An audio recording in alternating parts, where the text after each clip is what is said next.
Hi guys! Namiss ko nga mag-voice over at eto nga, share ko nga sa inyo ang kaganapan na pinuntahan namin kahapon kasama ang ilan sa mga PBA players. At kasama nga rin dyan ang The Spider-Man na si Arwin Santos. Thank you, Superbox. Salamat sa pupunta. Hi guys! Andito tayo ngayon sa Farmers Cubao kung saan may nagaganap na event ang Kick Sports Philippines. At nandito nga din ang ilan sa mga paborito natin PBA player. Kagaya ni Idol Ray ng Bata, syempre support tayo ni Ian. Nandiyan din si Wami Chongson, Rio Halalon, at si Arwin Santos. So sana maabutan natin kasi mukhang nag-i-start na.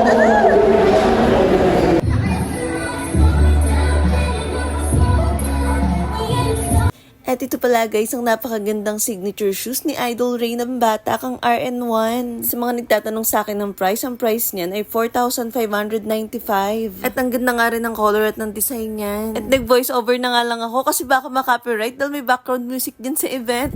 At makikita nyo nga rin dyan yung apelyido ni Idol Ray. Ayan no, makikita nyo talaga yung Batak na nakasulat. Kaya ano pang inaantay nyo guys, bumili na rin kayo ng RN1 kung gusto nyo maging kasing galing si Idol Ray sa paglalaro ng basketball. At ito naman next na ipapakita ko sa inyo ay ang signature shoes ni Gio Halalon. Ang bongga ng kulay, kulay ng Northport uniform. At ang price nga rin nito ay 4,595. At ang ganda nga rin ng combination ng red and black sa shoes na to. At ito nga rin yung maganda sa mga gawa ng peak. Meron silang cooling effect, hindi maiinitan yung paa ng nagsusuot. At ito naman next na ipapakita ko ay ang signature shoes ni Arwin Santos. Ang ganda nga rin ng kulay at same lang din ng price, 4,595. At ito naman last na ipapakita ko ay ang signature shoes ni Wami Chongson. At nagustuhan ko nga rin yung combination ng kulay niya. Di ko nga lang sure kung unisex to. At ang price nga nito ay 4,595. Same lang din do sa ibang signature shoes. Makikita nyo rin dyan na nakaprint yung apelyido ni Wami. At sa mga gusto nga rin bumili ng shoes ni Idol, dito nyo lang matatagpuan ng store nila sa 3rd floor,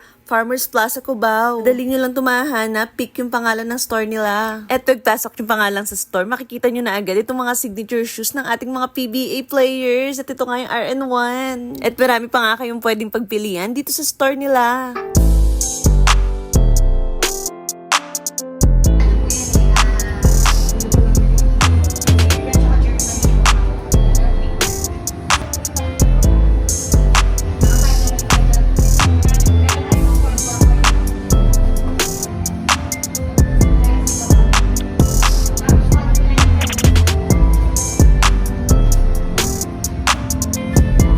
At balik nga tayo guys sa mga kaganapan dun sa event. Pagdating nga namin, nag-i-start na. At eto nga, ang dami nagpapapicture kay Arwin Santos. Siyempre, hindi magpapahuli ang mari nyo. At ayun nga, pumila na rin ako para makapagpa-picture. Data pa nga lang ako, napapanood ko na to si Arwin sa PBA at ang galing nga rin niya. At meron nga rin mga pag-games na ginanap dito sa Kick Sports Philippines event. Kung saan ang papadulunan nyo ay mga signature shoes nitong mga idol natin.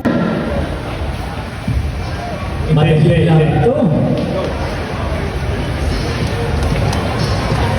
Oo, pwede. Arwin Santos. Hindi. Wami Chongson. Pwede.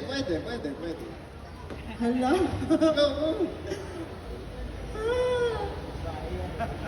Ano ba? Terra Firma? Team ba? Hindi. Tao. Pangalan. Hindi. Peak. Hindi. Oh, tanong ka lang. M. Sige.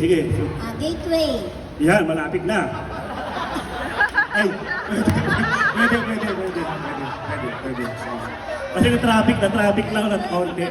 Farmers. Pumasok ka pa. Ay, Farmers. sige, pasok ka pa. Tapos lumabas ka ulit. Mga mall to. SM. Hindi. Ali Mall. Hindi. Pero malapit ka na eh. Gateway. Way. Hindi. Gate. Oh, meron. Oh, meron. May gate, Pwedeng gate. pwede. Tuan. Hindi. Balik tayo sa dati, sa kanila. Ano, Malapit ka na eh, lumigo ka pa eh. gateway nga. Okay, nadaanan. Ayan, nadaanan mo, tama kanina. Oo. Ano ba to? Malapit na yan. Doon kami lagi. Doon kami lagi, promise, naglalaro. As Araneta. Yo! Dadali mo! Ibebenta raw yung sapatos. Okay, thank you, ma'am. Ladies and gentlemen, ito na yung pinag-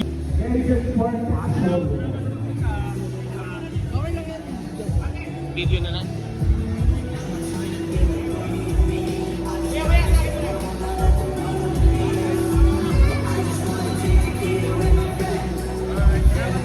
Again, kung gusto nyo makakuha ng picture with our PDA